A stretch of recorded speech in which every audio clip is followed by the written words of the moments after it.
الا الذین آمنوا وعملوا الصالحات، سوائے ان کے جو ایمان لائیں اور نیک عمل کریں، وذکروا اللہ کثیرا، اور پھر ذکر کثیر کی مداومت کریں۔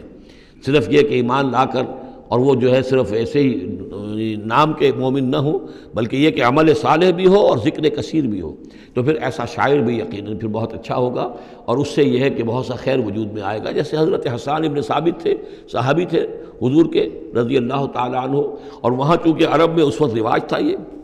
جو مشرک لوگ تھے ان کے شعراء حضور کی شان میں گستاخیاں کرتے تھے، حجب کہتے تھے،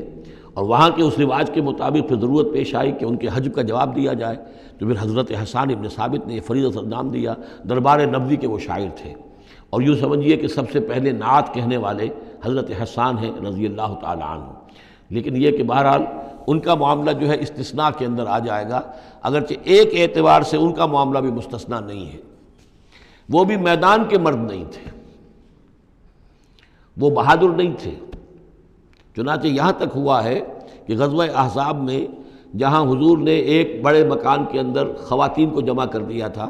وہاں انہیں پہرے پر کھڑا کر دیا۔ جنگ کے یعنی میدان جنگ پر محاذ پر تو جانے والی بات تھی نہیں ان کی، لیکن یہ کہ جہاں خواتین تھی کم سے کم ایک مرد کھڑا ہوا نظر آئے تو وہاں پر وہ حضرت احسان کو کھڑا کر دیا۔ کوئی ایک یہودی نظر آیا، حضرت صفیہ جو حضور کی پھوپھی تھیں رضی اللہ تعالی عنہ، انہیں نظر آیا کوئی یہودی، اور وہ بڑے مشکوک انداز میں وہ چلا آ رہا ہے ادھر ادھر سے دیکھتا ہوا، تو اس کی کوئی نیت خراب ہے۔ تو انہوں نے کہا حضرت صفیہ نے، حسان جاؤ اس کو قتل کرو۔ ان کا یہ کام مجھ سے تو نہیں ہوتا۔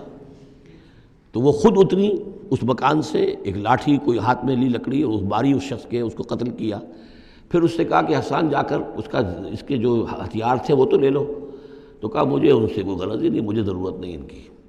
تو یہ حضرت حسان مطلب کہ یہ چیزیں اپنی جگہ پر ہیں، ایک شخص ہے جس کے اندر مزاج کے اندر یہ بات نہیں ہے، تاہم وہ صحابی ہیں رضی اللہ تعالی عنہ، ان کا اپنا ایک مقام ہے۔ لیکن یہ کہ یہ جو شعراء والی بات جو یہاں پر ہو رہی ہے وہ کچھ اتنی پختہ ہے کہ اس میں استثناء جو ہوتا ہے اس کے اندر بھی کہیں نہ کہیں کوئی کسر رہ جاتی ہے۔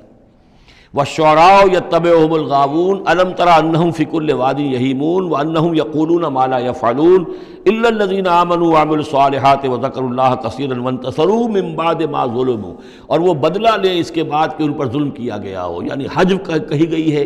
کفار کی طرف سے حضور کی، تو اب وہ بدلے میں حجب کہہ رہے ہیں اور حضور کی طرف سے مدافعت کر رہے ہیں۔ تو یہ بھی جیسے کہ حضور نے فرمایا کہ جیسے مسلمانوں کے تیر اور تلوار جو ہیں وہ یعنی کفار اور مشرکین کے لیے نقصان دہ ہیں، اس سے بھی زیادہ جو ہیں حسان کے جو اشعار ہیں وہ ان کے دلوں کو پست کرنے والے ہیں۔ تو اپنی اپنی جگہ پر ہر چیز کی اہمیت ہے۔ وَسَيَعْلَمُ الَّذِينَ ظَلَمُوا أَيَّ مُنقَلَبٍ يَنقَلِبُونَ، اور ان قریب جان لیں گے یہ لوگ، یہ ظالم، یہ مشرک، یہ کافر، یہ گناہگار، کہ اونٹ کس کروٹ بیٹھتا ہے۔ یہ تو محاورہ ہوا کہ کس کروٹ وہ بیٹھتے ہیں یا الٹتے ہیں، یعنی ابھی انہیں نظر نہیں آ رہا ہے، لیکن قریب وہ وقت آ جائے گا کہ وہ جو حشر جو ان کا قرآن مجید میں بیان ہو رہا ہے وہ ان کے نگاہوں کے سامنے ہوگا۔